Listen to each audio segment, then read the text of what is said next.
Bem, acho que a gente, independente do quanto a gente pode esperar, vou dar só uma introduçãozinha para a gente não perder muito tempo, a gente tem 1 hora, e assim, se passar, a gente volta de novo com 1 hora, né?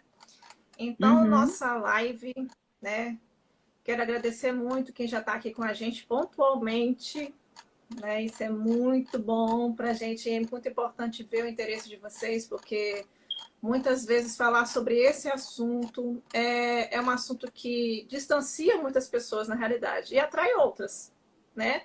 Uhum. Mas as que atraem são as que passaram, que já viram alguém da família passando, né?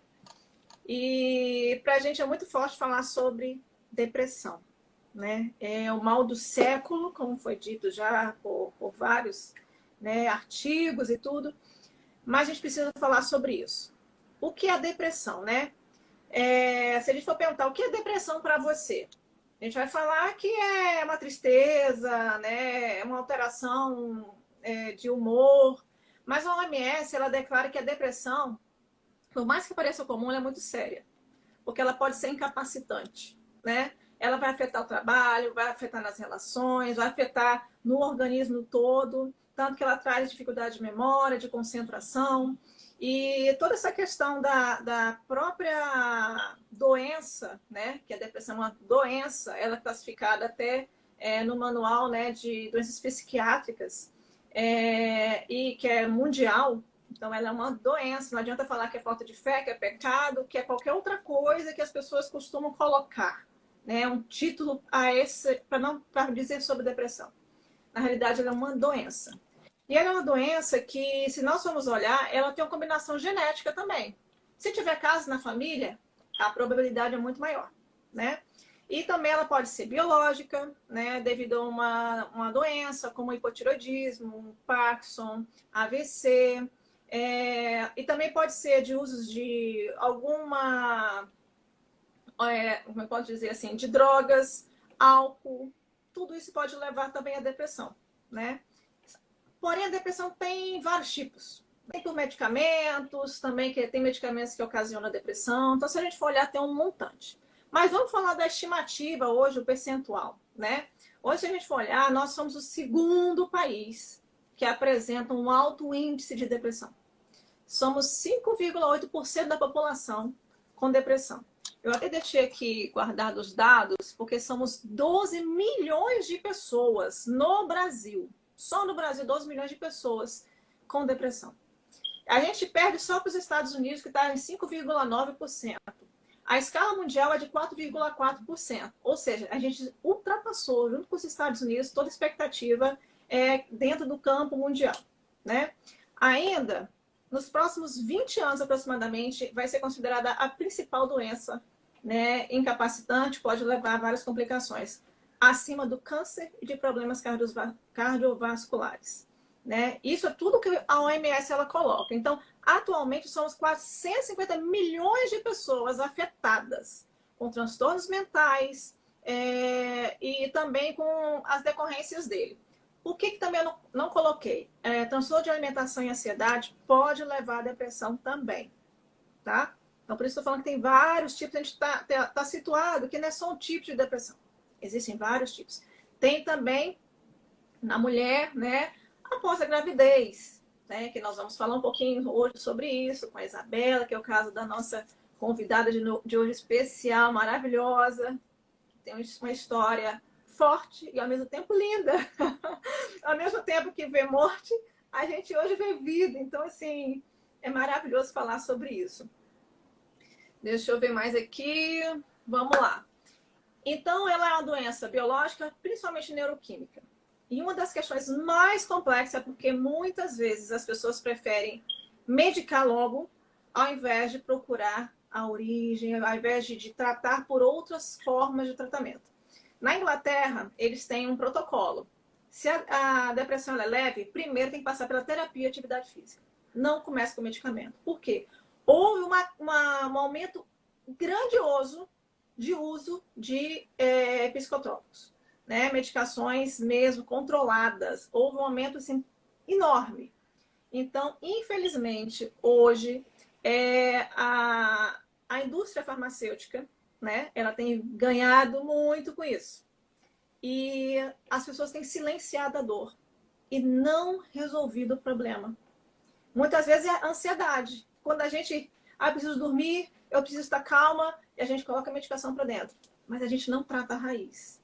Então não tem jeito. Lá na frente vai estourar de novo e vai viver tipo uma doença crônica. Vai viver, ela vai voltar, vai voltar, vai voltar, e cada dia mais forte, porque vai virando a bola de neve. Então é necessário falar, é necessário pôr para fora, porque a palavra ela cura. A palavra ela traz cura, né?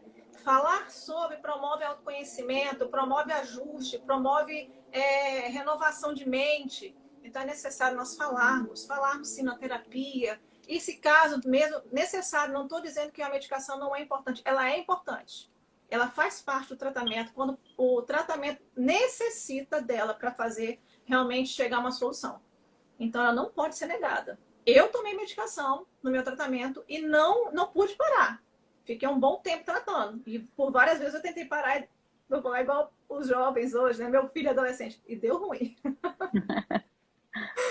Deu ruim, porque demorou mais. Em vez de ter melhorado, eu piorei o negócio. Né? E aí tem mais um dado. A Secretaria da Previdência de Trabalho do Brasil, tá? Estima que foram 576,6 mil pessoas afastadas por transtornos mentais. Agora, a partir de 2020. Muita gente. Isso é muita gente, né? Então, é algo muito sério. Essa pandemia, então, fez um boom, né?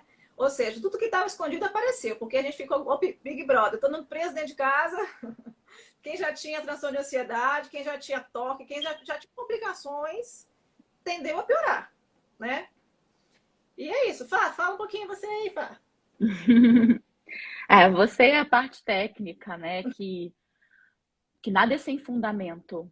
A gente não. Vocês estão me ouvindo bem? Porque minha internet está dando uma pausa.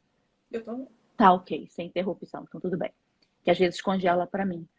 A parte técnica parece, assim, palavras ao vento, mas não é, porque tudo tem uma base. Pessoas pararam para estudar sobre isso, né? Embora cada pessoa apresente uma, uma novidade, uma incógnita, mas existe uma base, existe um padrão, existe um ponto de partida para você chegar em você, no seu diagnóstico, né? Cada pessoa é uma pessoa. Mas a minha parte vai ser a outra, né? A parte técnica, objetiva está aqui com a Jaque, e eu vou ser a parte apelativa. A nossa live tem um propósito. O nosso pedido aqui é para você escolher quem você vai dar ouvido. Se você está passando ou se você conhece alguém que está passando. Não aceite críticas ou sugestões ou conselhos de quem nunca teve uma relação direta ou indireta com a depressão, porque a depressão é uma doença. Eu não posso falar de diabetes porque eu não tive, mas eu posso falar de hepatite. Eu tive. Mas é a minha experiência. A gente pode trocar ideias, mas cada um é uma pessoa. Então, cuidado com a boquinha de quem sai conselho. Nós vimos ultimamente, acho que o último, né? Porque a internet atualiza a segundos. O Gabriel Medina, ele se recusou a participar de um torneio porque alegou problemas de saúde mental. Gol. Eu estou vendo, eu vou encarar, eu vou falar sobre isso. Porque se eu não vou entrar porque eu estou com cãibra, todo mundo, nossa, prudente, que legal. Não, eu não estou me sentindo bem, eu estou com uma má digestão. Acho melhor eu não. Todo mundo ia achar o máximo, nossa, vamos tomar cuidado, coitadinho dele. Ele fez um post falando sobre isso, o que choveu de crítica. Falaram até que foi praga de mãe. Falaram sobre vacina, ele estava com medo de ser deportado. Falaram um monte de besteira. Todo mundo quer saber o que está ali. Mas o que está ali, o que ele teve coragem de expor, gente, o caminho para chegar naquele post, vocês não têm noção. Vocês não têm noção. Aí depois ele termina o relacionamento dele do mundo lá, por isso ele não quis competir. E mais chuva de crítica vira paz, vamos esperar o próximo. O que essas pessoas acrescentam na vida? Então, nós temos que tomar cuidado, porque um simples...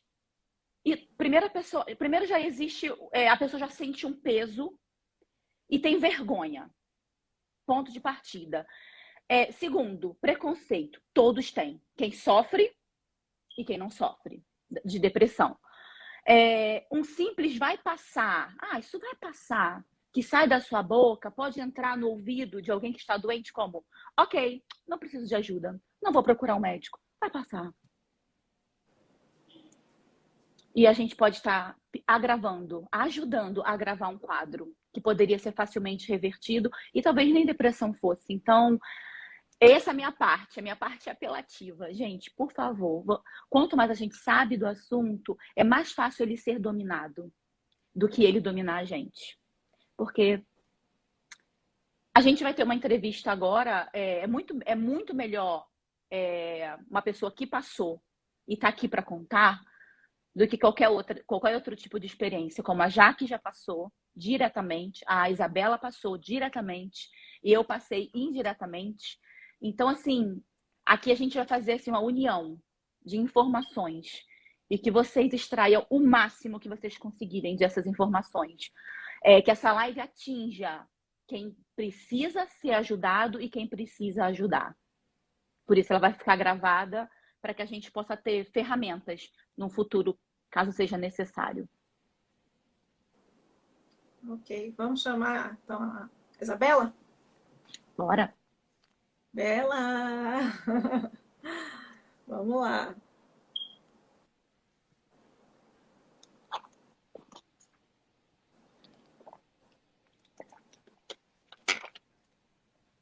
Tá entrando aí agora. Ô, meninas! Ei! Eu nem precisava entrar nessa live, de tanto que eu já estou absorvendo aqui. Ou se não precisa. Eu nem precisava entrar aqui não, gente. Vocês já estão falando, é quase que tudo. Eu até corri para pegar um papel, uma caneta aqui, para anotar umas coisas muito interessantes. Mas obrigada, viu, Jaque? Obrigada, Fabrícia, por ter, de alguma forma, nos conectado, né? Por algo tão nobre, né? Que a gente falar de algo que assombra aí esse mundo, né?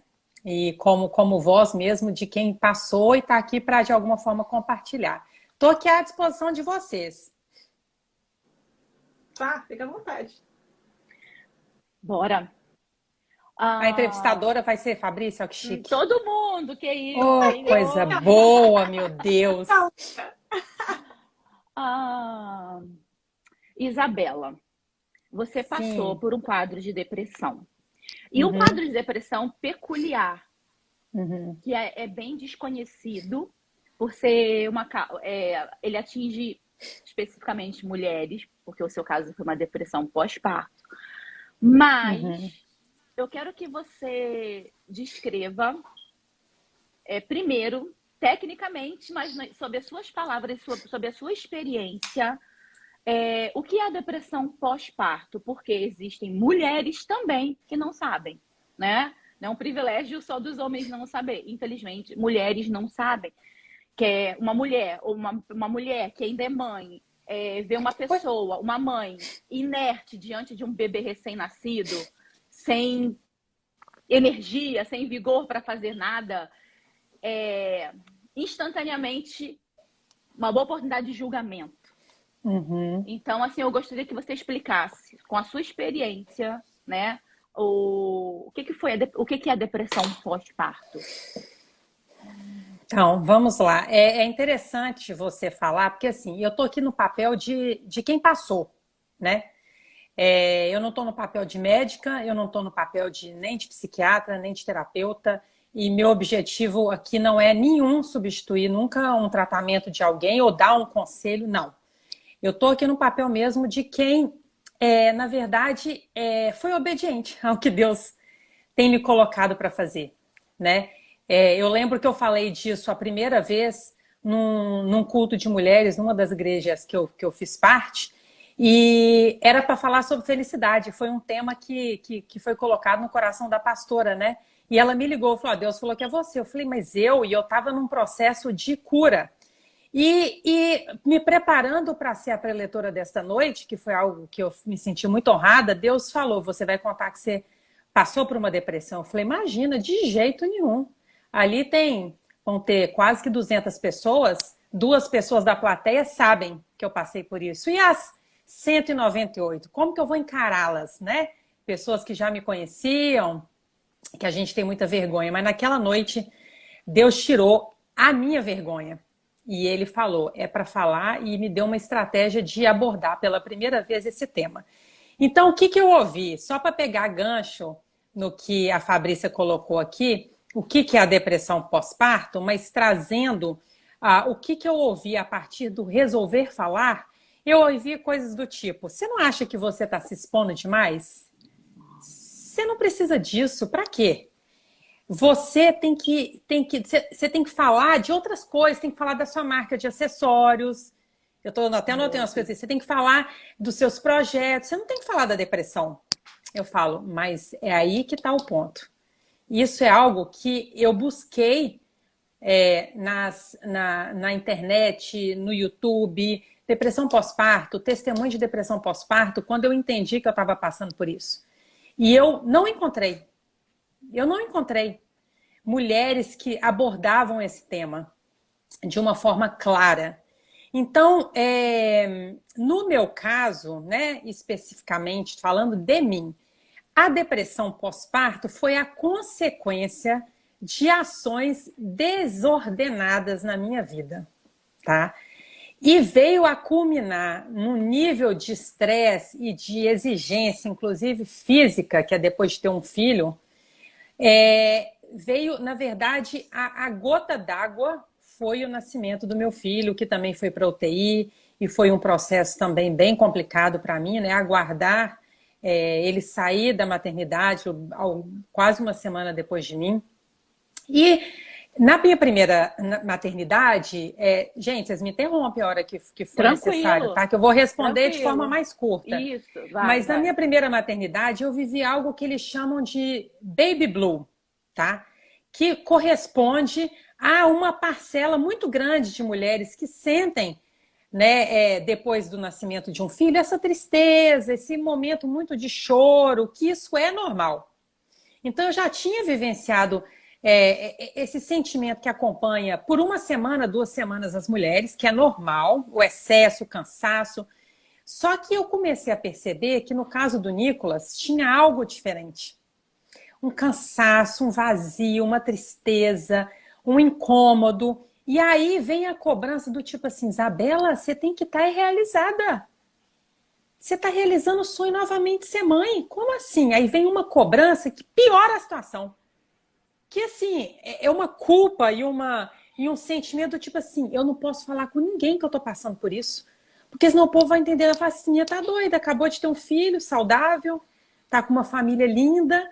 E como é que ela tá falando nisso? Então vem primeiro uma negação. Não, tá tudo bem, é só cansaço, vai passar, as coisas vão melhorar, eu vou me adaptar mais a essa segunda maternidade. E aí eu vi que tinham situações que me levavam a não ter interesse de ficar com o Nicolas, de amamentá-lo, por causa disso, né? Porque a nossa saúde mental, ela comanda o nosso corpo. Então, por causa disso, eu acabei tendo uma redução drasticamente do meu leite. Enfim, resumindo, a depressão pós-parto é um sentimento de desinteresse por aquela criança, né?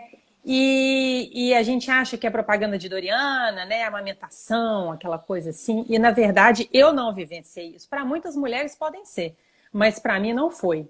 E eu demorei muito tempo para identificar que algo não estava bem. Então, foi um processo. Então, assim, essa é a primeira resposta Fala, filho. Estou aqui numa reunião. O que você quer, meu amor? Vamos continuar, gente. Vida real é isso. Filho aqui do lado, pedindo as coisas. É isso mesmo. Eu buscando sobre essa informação, né? No Brasil, cada 4 mulheres, mais de uma apresenta sintomas de depressão no pós-parto, né? E normalmente ela tende a ser diagnosticada duas primeiras semanas. É o importante diagnosticar nas dois primeiros meses. Por quê? Porque se passar disso, ela vai tendendo a piorar, né? Então, assim, tem estudos em São Paulo, estava até lendo um estudo aqui há pouco tempo, né? E ele explica justamente o que você falou, que é essa magia do nascimento do filho. E quando a gente não está bem, e a cultura, ela exige isso, né? A cultura exige, não, é algo magnífico, é algo... E a gente sabe, vamos considerar, você já passou pela primeira gravidez. A gente sempre fala as boas coisas sempre do nascimento, dos filhos. Mas a gente sabe que o quanto exige fisicamente, emocionalmente de nós, dos pais, né? E é muito pesado. Ainda tem que amamentar, são noites sem dormir direito. Ainda a criança tende a ter complicações, às vezes, de engasgo, refluxo. É animético o tempo todo. Eu falo do meu. O meu tinha refluxo constantemente, deu uma alergia intensa, porque justamente isso. A depressão, ela ocorre... O deprimido, o estresse, diminui o nível de produção de leite. Então, assim, por mais que a gente queira, eu sou enfermeira, né? E por mais que eu tenha um conhecimento sobre isso, eu falo, não, mas não vai interromper, tem que estimular para ter, a ocitocina vai produzir, vai. Olha, não adiantava, eu comecei a entrar numa frustração. Falei, meu Deus, eu pedi para ser mãe, agora eu não consigo amamentar meu filho, vou ter que dar leite. Leite é um pecado, né? Leite é suplemento para o filho, porque você tem peito para dar. Então, era uma luta interna comigo, porque a cultura me cobrava isso, a sociedade cobra a gente isso, a mãe perfeita.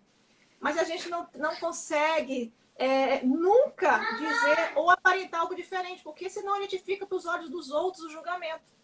E isso é uma das questões que já vem, ocasionando uma possível depressão. E se tiver gente, vai falando aí que eu já volto. Espera aí um segundo, que eu vou ter que ir lá socorrer ele no banheiro. Um minuto só. Vai lá. E é interessante que eu vi que também acima dos 35 anos e um nível baixo de escolaridade, como também antecedentes pessoais, ela pode agravar mais ainda o quadro de depressão pós-parto, né? E justamente o agravo é maior nessa preconcepção social e cultural, de que é uma magia, algo muito lindo, é algo divino. Não que eu tenha a dizer que não é. É uma bênção. Mas o corpo precisa de socorro. Esse primeiro mês, então, né? Quem tem filho, teve filho recentemente, sabe o quanto a gente precisa de ajuda. Porque fisicamente a gente fica esgotado, né? Bela? Vamos lá. Vamos lá. Bem, tem uma perguntinha aqui.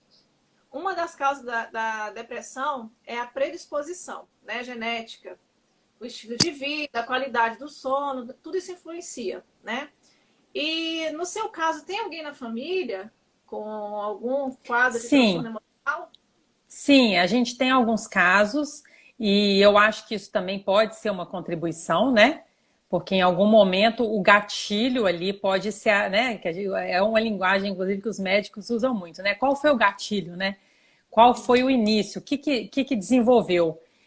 Que eu acho que, além da genética, eu entendi depois desse processo que é a questão do autoconhecimento, né?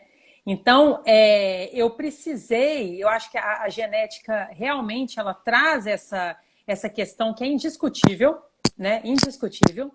Aqui, a Sabrina do Havaí, é verdade, ela falou que ia entrar. Outra mulher que tem interesse em se juntar para dar continuidade a esse projeto que estamos aqui envolvidas. Seja bem-vinda. Mas tem essa questão do que eu acho que é o ponto aqui, que quando a gente se conhece, um dia eu estava fazendo uma comparação muito assim, não digo nem que vem ao caso aqui, mas sabe aquela pessoa que ela não pode beber, tá? Ela não pode beber, ela, vamos supor, já passou por um tratamento numa clínica ou dentro daquele projeto Alcoólatras Anônimos, né, o AA. E ela sabe que se ela beber, ela não vai conseguir parar. E isso vai ser uma porta de entrada de algo que talvez ela não vai ter controle sobre aquilo. Eu identifiquei nesse meu processo de cura que tem algumas questões como aquele copo cheio que é para o alcoólatra, que eu tenho que tomar cuidado diariamente. Diariamente. Como dormir 8 horas por dia, necessariamente. me alimentar às 3. Tô contando algumas coisas aqui, mas assim, que não é nem para entrar em detalhes do que eu aprendi, mas é o autoconhecimento, né? Ele combate muito Muitas doenças. esse entendimento do que está acontecendo no meu corpo, que eu preciso parar e falar, eu vou dizer não aqui, vou dizer não aqui, vou dizer não aqui, porque eu preciso me colocar em primeiro lugar. E quantas vezes eu não me coloquei em primeiro lugar? E também tem isso, né? Como mãe, a gente vai, às vezes, empurrando um caminhão na ladeira acima, né? E a gente acha que nós não temos espaço para nós mesmas, né? Então, acho que a questão da genética, sim, é um ponto a ser considerado, mas o ponto é onde está o gatilho de cada um, né? Uhum. Ô, Isabela, sobre o autoconhecimento, você adquiriu após a doença ou antes? Você já tinha uma luz? Eu não adquiri nem antes, nem após. Eu estou em processo. Eu estou em processo. E, ainda é um processo. Quanto tempo se passou até vir o diagnóstico? Foram mais ou menos uns 8 meses.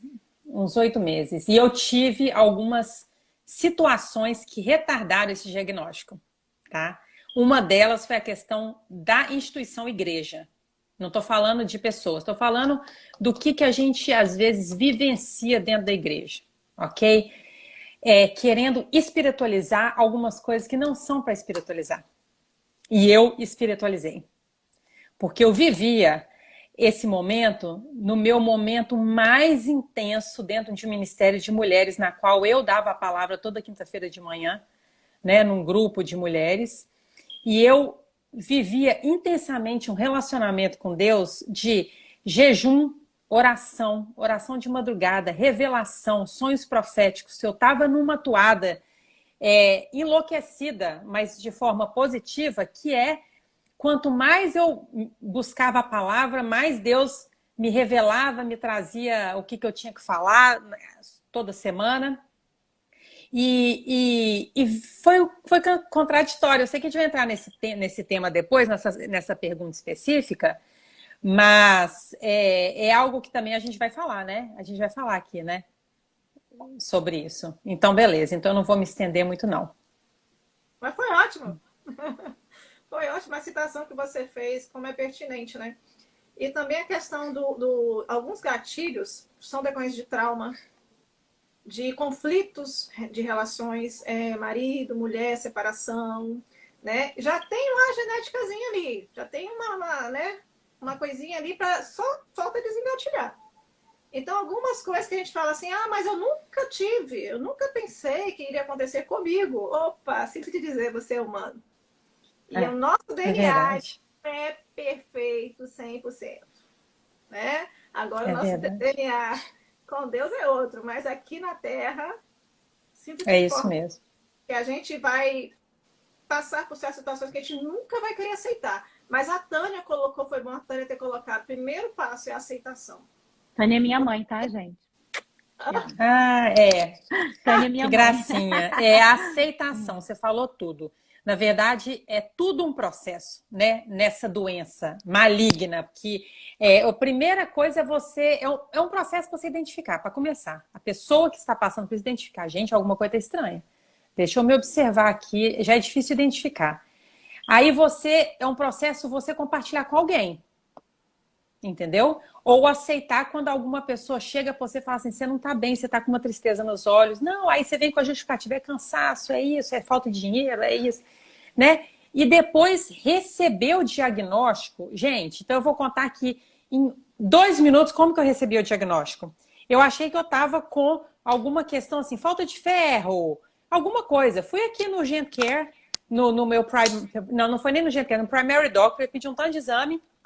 Pediu para eu voltar depois de tantos dias, ele olhou para mim e falou assim, seus exames estão ótimos.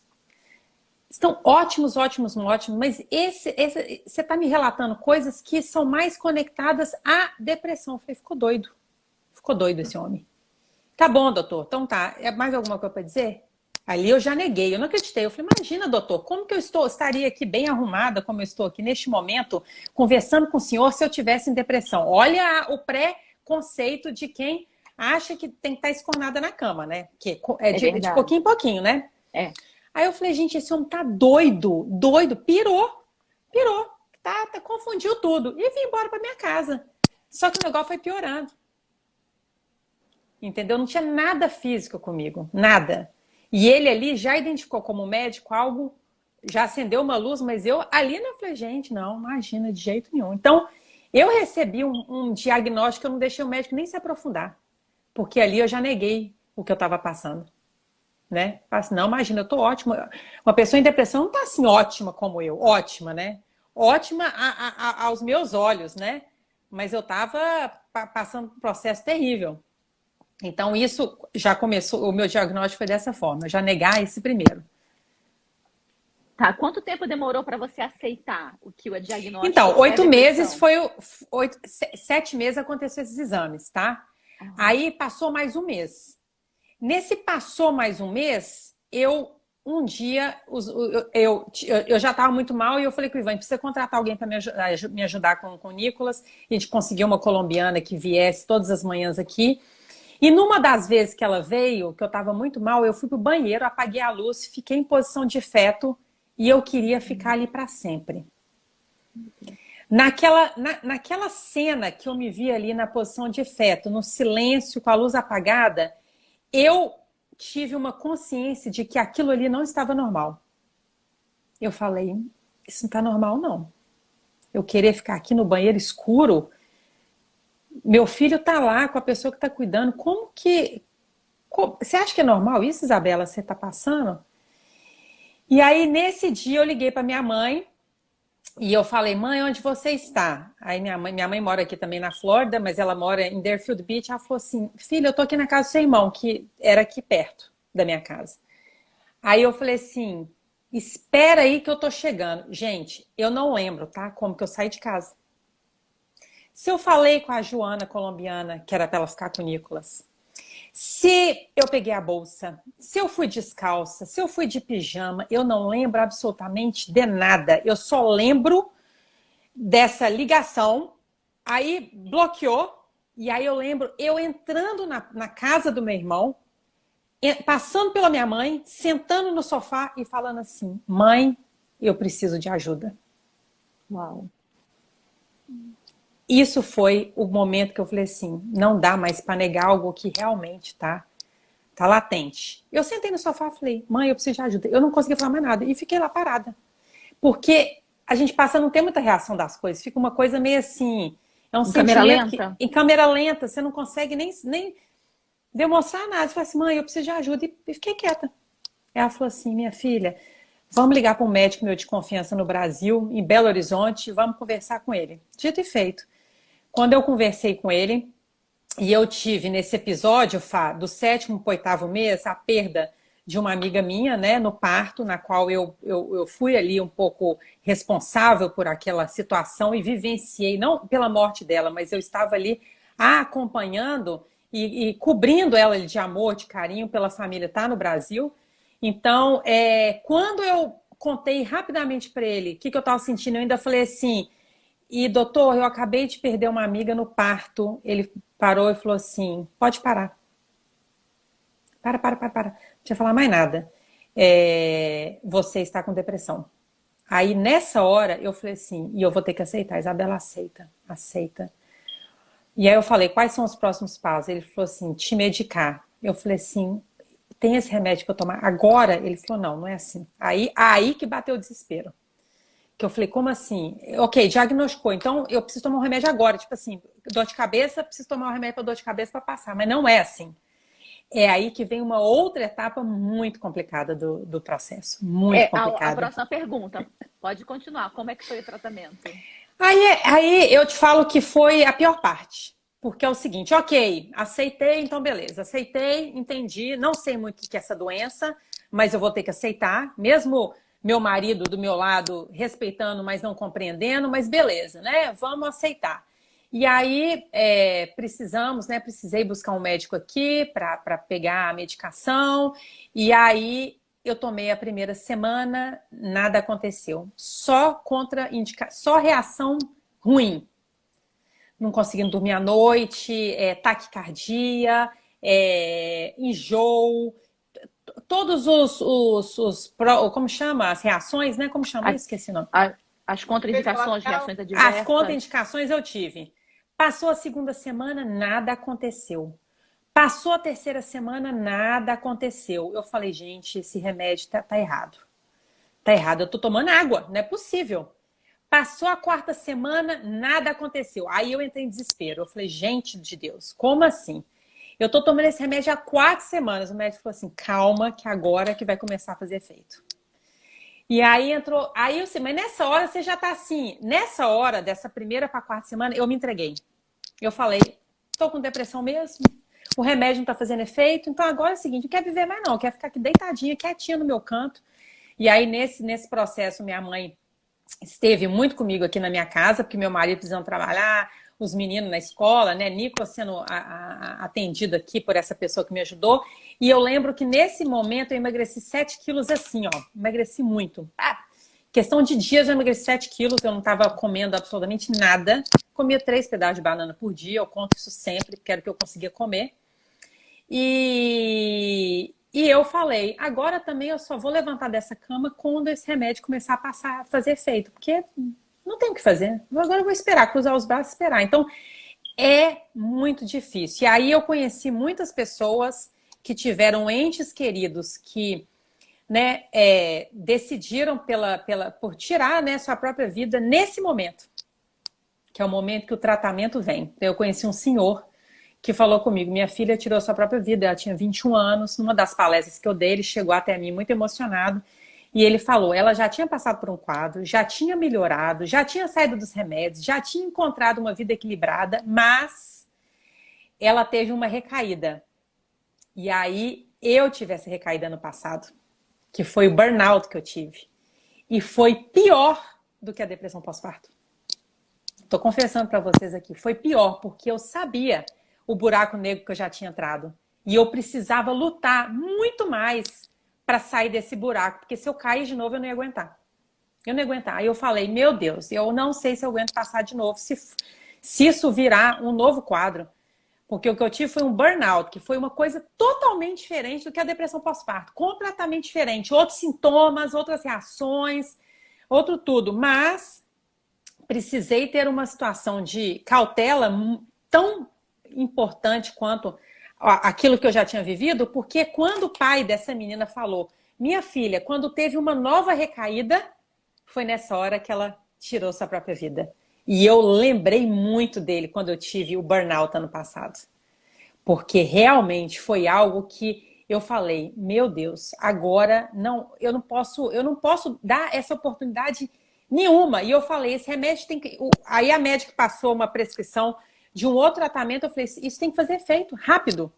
Porque eu não sei se eu consigo suportar a dor que eu suportei no passado. E aí vem o perigo, né, da reincidência. A reincidência ela é muito perigosa por causa disso. Você havia dito uma frase um dia para mim sobre justamente o sofrimento. Ai, queria lembrar agora. Eu sei qual que a gente tem medo de viver, não de morrer. Eu falo, eu anotei aqui, inclusive. É isso que veio para mim quando eu estava nesse momento. Eu falei, Isabel, você está com medo de quê? Da vida. Da vida, de encontrar pessoas. Gente, parece que encontrar pessoas era coisa assim, era fazer uma maratona, era escalar um Everest, conversar no telefone, dava desespero. Porque a gente não consegue, de forma psíquica, né, suportar uma conversa, uma troca, trocar informação, é algo que vai além. E se você olha e fala assim, Isabela, se alguém perguntasse assim, coloca a Isabela, coloca mais uma pessoa mais introvertida, coloca uma pessoa mais,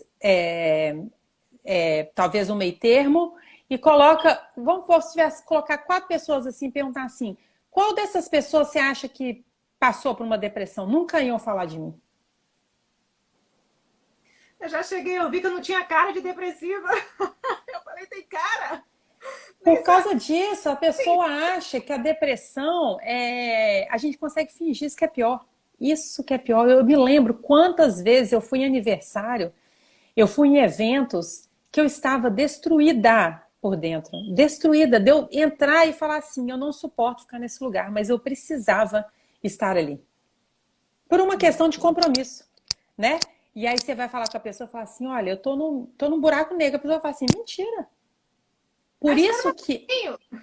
Daqui a pouco você Por vai isso falar. que é complexo mesmo, é complexo e muitas pessoas que entram em contato comigo falam assim, eu tô sentindo muita culpa de estar vivenciando isso. Eu falo, opa, já pode começar a tirar sua culpa. Já vai tirando, jogando essa culpa lá pro lado da parede, porque esse sentimento de culpa, ele só piora a situação, né? Mas eu quero deixar aqui, ver se tem mais pergunta aqui que vocês... Eu queria abrir um parêntese sobre isso que você falou de estar numa festa fisicamente, mas internamente você está num buraco negro. Aí que a gente que está de fora não entende. Com certeza você tirou fotos naquela festa. Alguém publicou, postou aquela foto, te marcou. Como assim? Ela estava numa festa ontem arrumada, maquiada, cheia dos compromissos, e no outro dia ela está enfiada dentro de um quarto? É frescura. Quer chamar atenção. Então, é complicado. Deixa eu até colocar uma coisinha. Por favor. Por favor. Não, que tá cortando, achei que você tivesse parado. Desculpa, Fá. Cortou um pouquinho. Eu peguei até umas receitas que eu tenho. Acho que dá para vocês enxergarem. Não sei se vai sair contrário, é porque eu tive que trocar Tá um ao pouco. contrário, tá ao contrário. Não dá para mostrar. Tem meu nome, o nome da medicação, mas eu vou mostrar para vocês uma coisa. Olha a quantidade de receita controlada, que aqui eu vou tentar esconder o nome do psiquiatra. Olha a quantidade de receita controlada que eu tenho em casa, desde a época que eu tive, já tem uns 7 anos atrás, que eu tive depressão, de medicações que não deram resposta. Medicações que estão aqui, ó, pela metade, porque não deram resposta. Então, quem está em estado depressivo, né? Uma coisa importante, porque eu trouxe tudo isso para vocês, esse monte de receita, tudo sem data. Se eu quisesse comprar, comprava, tá? Mas tudo sem data, por quê? Eles não deram resultado. É um processo tão demorado de achar qual a medicação que vai responder bem ao seu organismo, que você tem desespero. Sem contar que são caríssimos. Medicações caras. E que você vive dependente dessas medicações para dormir, para você pelo menos conseguir relaxar e se apagar. Que o ideal é esse, né? O Rivotril e alguns outros lá, é melhor apagar. Porque minha vontade é dormir para sempre. Minha vontade é que o mundo acabe aqui agora, ou que eu dê um fim e as coisas mantenham assim, né? Porque eu não quero viver mais. Então, o tratamento demora. Para algumas pessoas é demorado mesmo, tá? Você vai mudar a medicação. Eu mudei de psiquiatra 2 vezes, depois fui com um médico generalista para procurar ajuda, porque não estava tendo resultado nem com os psiquiatras. Não que eles não soubessem, mas o meu organismo não estava respondendo às medicações. Eu demorei mais de 1 ano para conseguir realmente ter um processo de melhora, assim, visível. Porque até então eu vivia daqui a pouco mal. Eu deitava, não queria acordar.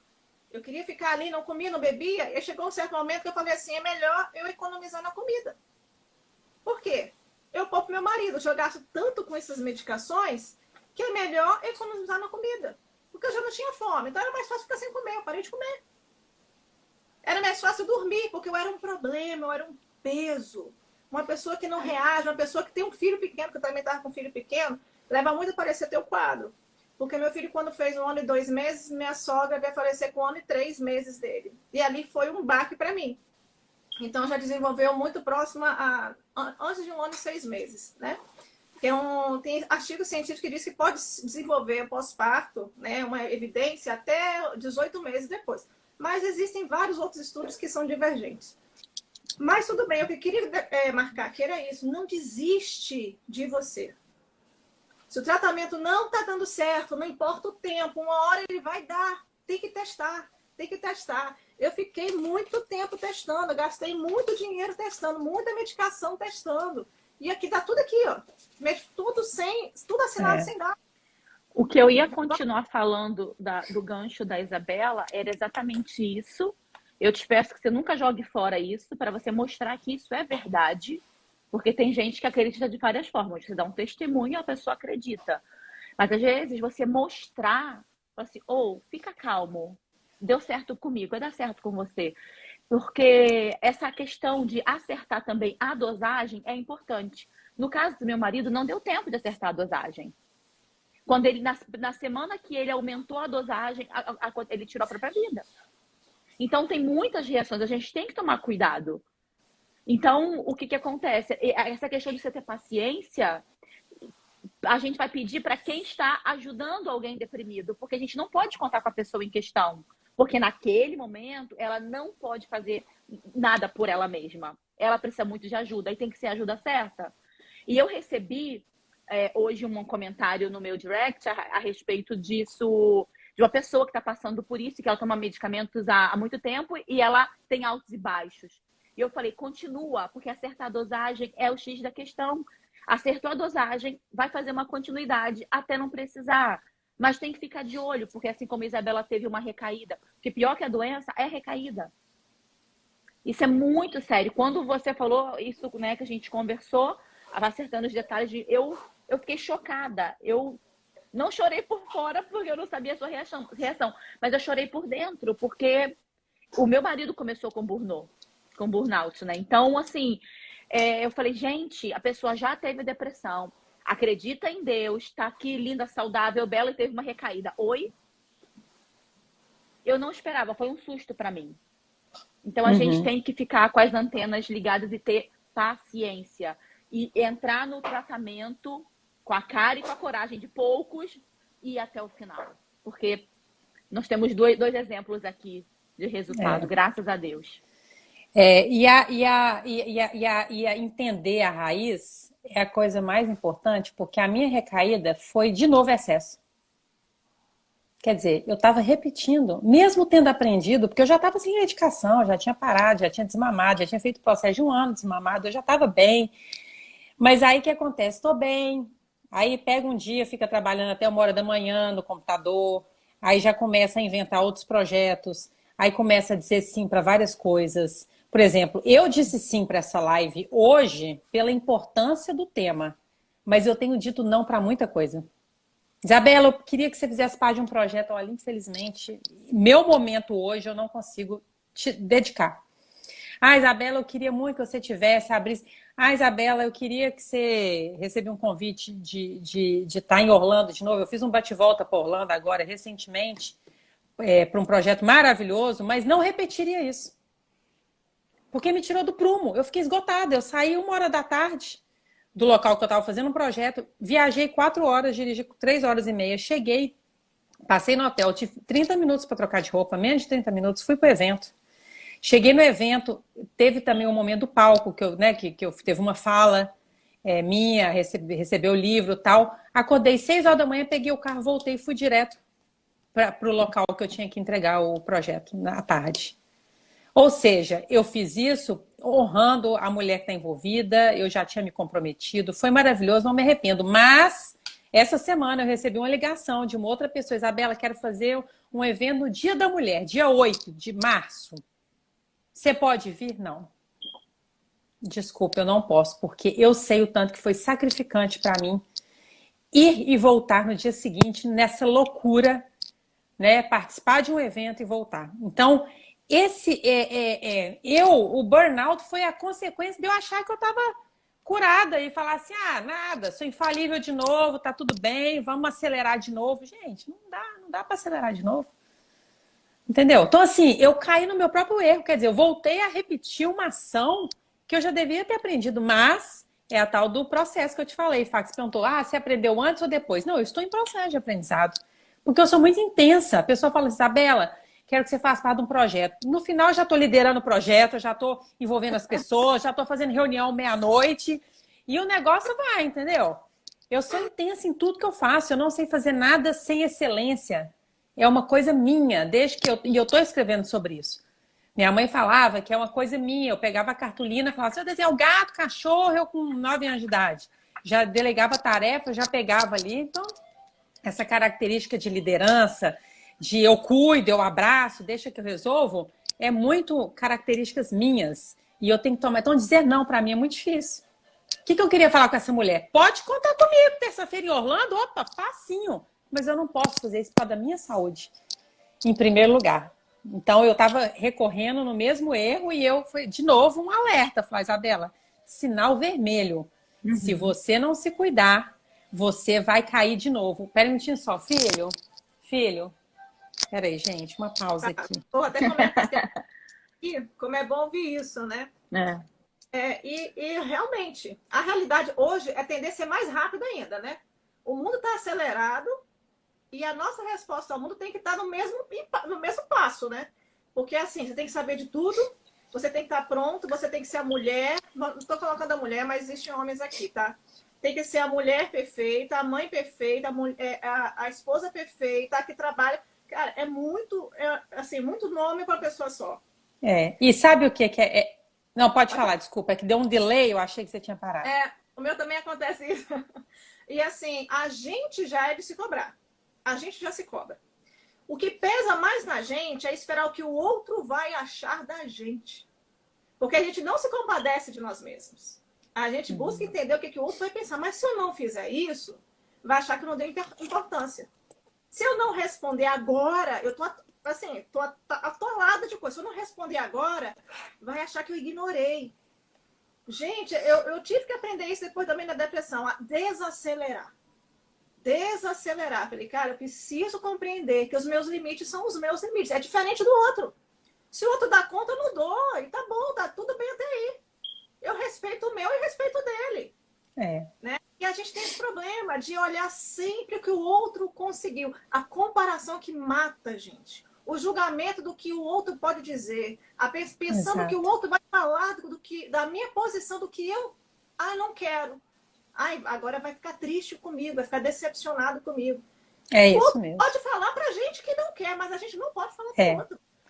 E olha que interessante, eu preciso contar. Nossa, o que eu vou contar aqui, nem sei se alguém algum dia já ouviu de mim, porque tem a ver com burnout. Nem sei se a Fá ouviu aquele dia, mas essa questão de os outros, achar que os outros estão cobrando, né?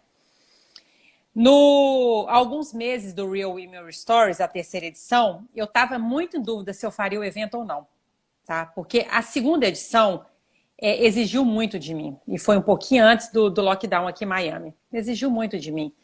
Mentalmente, espiritualmente, fisicamente, né? Porque é levantar uma conferência, né? Foram 200 e tantas mulheres. Eu falei, gente, será que eu...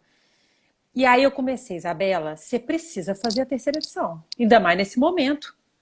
Você precisa, Isabela, a gente precisa desse evento, a gente precisa. Em momento nenhum, eu parei e perguntei assim, que impacto isso vai gerar em mim se eu fizer esse evento?